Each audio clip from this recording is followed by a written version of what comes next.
So guys, we are here with the next question. Very important question, guys. So you can see here, guys. This one is a building 10 meter high. ये कोई एक building है, इसके सामने एक tower है. You can see there. This one is the tower. इस building के टॉप से, गाइस, इस टावर के टॉप को जब हमने देखा, when the top of the tower is seen from the top of the building, the angle of elevation of the top of the tower is found to be 60 degree. तो guys देखिए, ये है angle of elevation 60 degree. और वहीं से खड़े खड़े जब आपने इस टावर के बेस को या बॉटम को देखा, from the same point of observation the bottom of the tower is seen, then angle of depression is found to be 30 degree. This is angle of depression, guys. Building की height आपको 10 metre दे रखी है, तो आपको इस पूरे tower की height निकालनी है. Very important question, guys. So again I read the question for you, guys. There is a 10 metre high building and from the top of the building the top and bottom of the tower are seen. इस 10 metre ऊंची building के top से खड़ा होकर tower के top को देखा और यहीं से खड़े होकर टावर के बॉटम को देखा. तो जो टावर का टॉप है उसका angle of elevation found to be 60 degree, और जो टावर का बेस है उसका एंगल ऑफ डिप्रेशन, क्योंकि नीचे देख रहे हैं ना गाइस, तो एंगल ऑफ डिप्रेशन लगेगा. Angle of depression found to be 30 degree. तो उसके लिए आपको एक लाइन यहाँ से ड्रॉ करनी पड़ेगी पैरेलल टू द हॉरिजॉन्टल. तो देखिए, ये तो हो गया एंगल ऑफ एलिवेशन और ये एंगल ऑफ डिप्रेशन. अब गाइस, क्योंकि ये एंगल ऑफ डिप्रेशन है तो पहले इस डिप्रेशन को यहाँ से चेंज करके यहाँ लाना पड़ेगा. तो उसके लिए since AP is parallel to BC, so that's why this angle PAC is equal to angle ACB, alternate interior angle. Therefore, angle PAC equals to angle ACB equal to 30 degree because of alternate interior angle. तो depression से angle उतर के यहाँ आ जाएगा. और अब इसके बाद तो गाइस वही प्रोसेस है कि आपको दो राइट ट्राइंगल लेने. उन राइट ट्राइंगल में जो साइड आपको इक्वल नजर आती है या कॉमन नजर आती है वो आप निकाल लीजिए, और उनको जब आप इक्वेट करेंगे आपस में तो आपको रिक्वायर्ड वैल्यू मिलेगी. तो गाइस एक तो आप इसमें यूज करेंगे ट्राइंगल ABD, ओके, और एक बार यूज करेंगे राइट ट्राइंगल ABC. जब आप ये वाला ट्राइंगल यूज करेंगे गाइस, तो इसमें से तो वैल्यू आपको निकालनी है AP की, और जब आप ये वाला राइट ट्राइंगल यूज करेंगे तो इसमें से आपको वैल्यू निकालनी है साइड BC की. क्योंकि AP इक्वल टू BC होगा, इसलिए आप इस ट्राइंगल से AP निकालिए और इस ट्राइंगल से निकालिए BC और यूज कीजिए since AP equal to BC. तो इस AP और इस BC को जब आप इक्वल करोगे तो आपको रिक्वायर्ड रिजल्ट मिलेगा. क्योंकि ये ABCP एक रेक्टेंगल हो जाएगा guys. ABCP is a rectangle. अब देखिए, रेक्टेंगल की क्योंकि अपोजिट साइड्स इक्वल होती हैं, तो अगर ये 10 सेंटीमीटर है तो गाइस ये PC भी 10 सेंटीमीटर हो जाएगी या 10 मीटर हो जाएगी. ठीक है, यहां से यहां तक की जो हाइट है इसको आप कर लीजिए H एज्यूम, H मीटर्स या जो भी है. तो आप यहां नोटेशन दे सकते हैं guys, since AB is equal to PC, opposite sides of rectangle are equal, और जो बची हुई है DP उसको आप H मीटर्स एज्यूम कर सकते हैं. अब जैसे कि मैंने आपको बताया था कि कोई भी दो ट्राइंगल जब आप लेते हैं तो आप ये कोशिश करते हैं कि आपको उनमें से वो साइड्स मिल जाएं जो आपस में इक्वल हों या जिनकी वैल्यू इक्वल हो. उन्हीं को इक्वेट करके आप वैल्यू फाइंड कर सकते हैं. तो गाइस बहुत इजी सा क्वेश्चन है. एक बार तो आप यूज करेंगे ट्राइंगल APD. देखिए इस तरह से in triangle right triangle APD 1060 use किया, 1060 degree. This one equals to perpendicular DP और बेस AP. 1060 की वैल्यू डाली गई √3, DP की वैल्यू H जो हमने ली है यहाँ से यहाँ तक, और नीचे AP की वैल्यू वो तो हमें फाइंड ही करनी है. तो क्रॉस मल्टीप्लाई जब आप करेंगे गाइस तो ये बन जाएगा आपका AP equals to H by √3. तो गाइस ये तो आ गई AP की value which is your equation number 1. उसके बाद गाइस हम ट्राइंगल यूज करेंगे ABC. तो इन राइट ट्राइंगल ABC, और उस ट्राइंगल ABC के अंदर आप 10-30 यूज करेंगे गाइस. 10 और 30 degree equals to perpendicular AB as all of you know that, और बेस BC. 1030 की वैल्यू पुट की गाइस 1/√3 होती है। AB की वैल्यू 10 दे रखी है और BC की वैल्यू वो आपको फाइंड करनी है। तो जब आप क्रॉस मल्टीप्लाई करोगे तो ये आ जाएगा BC = 10√3 मीटर्स। ये आ गई आपकी दूसरी वैल्यू। अब guys you can see there since ABCP is a rectangle, so the value of side AP will be equal to the value of side BC as opposite sides of a rectangle are equal. इसलिए ये जो AP और BC आपस में equal होंगी, since AP equal to BC, तो बस आप AP और BC की वैल्यू को जब आपस में इक्वेट करेंगे तो आपको रिक्वायर्ड रिजल्ट मिल जाएगा। h/√3 इक्वल्स टू BC की वैल्यू 10√3 मीटर्स। क्रॉस मल्टीप्लाई करेंगे तो √3 को √3 से मल्टीप्लाई किया गया, इसको आएगा 3, तो ये 3 10 जा 30 और ये आपके h की वैल्यू 30 मीटर्स। यहां तक तो आ गई h की वैल्यू। बट गाइज आपको तो चाहिए हाइट ऑफ द टावर, आपको तो चाहिए height of the tower guys. तो वो हाइट ऑफ द टावर क्या है, देखिए just look, height of the tower is DC। DC is the height of the tower. DC का मतलब है h + 10। तो जब आप height of the tower DC निकालेंगे गाइस, यहां निकाल सकते हैं हम। So height of the tower DC is h + 10 as you can see there in that figure. h की वैल्यू आई है 30 मीटर गाइस और ये हो गया 10 और इस तरह से DC which is the required height of the tower is 40 metre guys.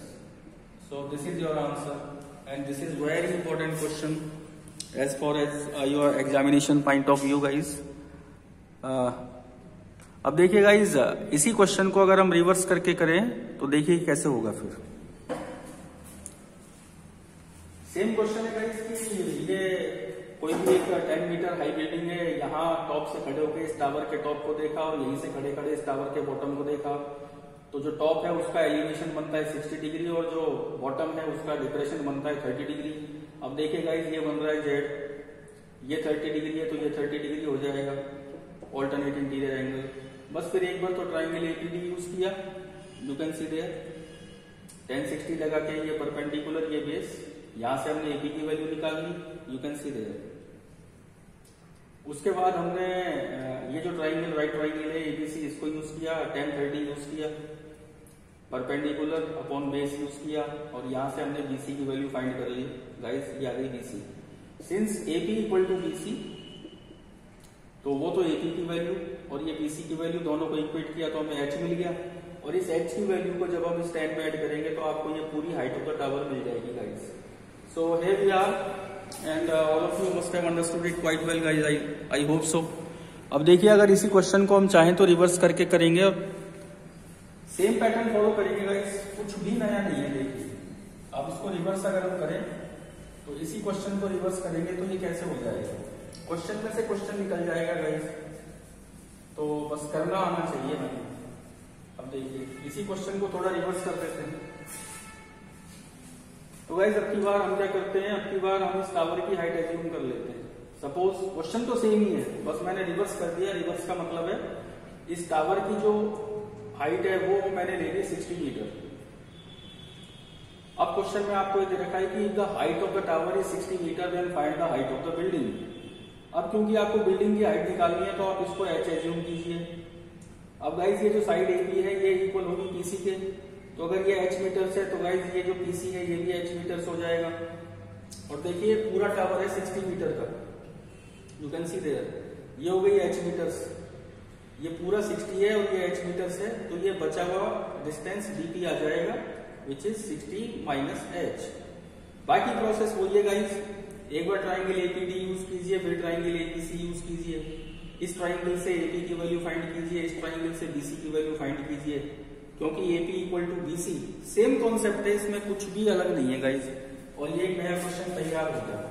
तो देखिए इन ट्राइंगल APD 1060 = DP/AB वही सेम है, वैल्यू डाली √3,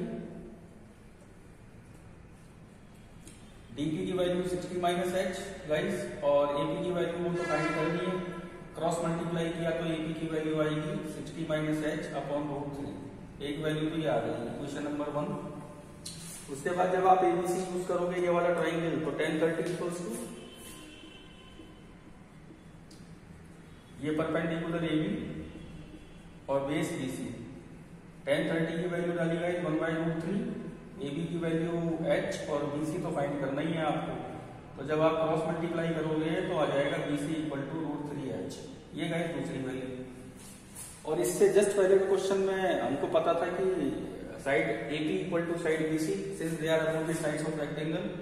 तो since A P equal to B C, तो गाइस ये तो ए पी की वैल्यू 60 माइनस h अपॉन √3 और गाइस ये बी सी की वैल्यू √3h। ओके, जब आप क्रॉस मल्टीप्लाई करेंगे तो √3 और √3 को मल्टीप्लाई किया तो ये 3 और ये h, तो गाइस ये बनेगा 60 minus h equals to 3h। तो यहां तक तो आपके समझ में आ गया होगा गाइस।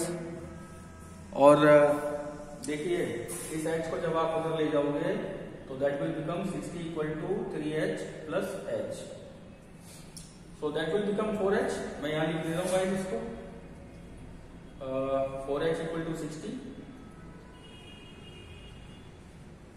और h की वैल्यू निकालेंगे तो 4 goes into denominator guys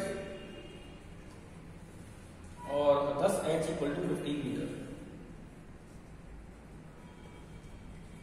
So h equal to 15 meter is the height of the building guys, as you can see there, and this is very important question, very important question. I hope कि आपके समझ में आ गया होगा guys. तो मैं एक बार इसको रिपीट कर देता हूँ गाइस, वही देखिए। This one is a building के टॉप से खड़े होकर एक टावर के टॉप को देखा तो angle of elevation is 60 degree और यहीं से खड़े खड़े टावर के बॉटम को देखा तो angle of depression is found to be 30। अगर इस पूरे टावर की हाइट, इससे पहले वाले क्वेश्चन में तो हमें टावर की हाइट निकालनी थी गाइस, और इस क्वेश्चन में टावर की हाइट दे रखी है आपको, the height of the tower is 60 metre, then find the height of the building. So the process is exactly the same guys. वही दो ट्राइंगल लेने, दोनों में से आपको वो साइड निकालनी है जिसकी वैल्यू दोनों ट्राइंगल में इक्वल हो, और उन दोनों साइड को जब आप इक्वेट करते हो दोनों ट्राइंगल से तो आपको रिक्वायर्ड वैल्यू मिलती है। तो गाइस टावर 60 मीटर है तो आपको बिल्डिंग की हाइट निकालनी है, तो बिल्डिंग को आपने h लिया, h मीटर्स बिल्डिंग की हाइट ली, तो ये भी h हो जाएगी as opposite sides of rectangle are equal. अब गाइस ये पूरा 60 है, ये h है, तो ये बचा हुआ डिस्टेंस आ जाएगा 60 माइनस h। फिर आप ट्राइंगल APD यूज करोगे, ये उसमें लिया आपने tan 60 equals to perpendicular upon base, ये देखिए वैल्यू डाली और यहाँ से AP की वैल्यू निकाली तो वो आ गई 60 माइनस h अपॉन √3। फिर आपने ये राइट ट्राइंगल ABC लिया, tan 30 लगाया, परपेंडिकुलर अपॉन बेस, ये रहा गाइस, और यहाँ से आपने BC की वैल्यू निकाली, वो ये आ गई। Since AP equal to BC opposite sides of rectangle are equal, ये देखिए, तो ये तो AP की वैल्यू और ये BC की वैल्यू क्रॉस मल्टीप्लाई किया तो 3 बनेगा और h बनेगा। ओके गाइस, और ये 60 माइनस h चल ही रहा है, इस h को जब राइट साइड में लाएंगे तो बिकम 4h इक्वल टू 60 और यहाँ से h की वैल्यू निकालेंगे तो 4 goes into denominator and h equal to 15 metre. So the height of the building is 15 metre. So guys समझ में आपके आ गया होगा, और बहुत इंपॉर्टेंट क्वेश्चन भी है, आप उल्टा सीधा दोनों तरह से इसको कर सकते हैं गाइस।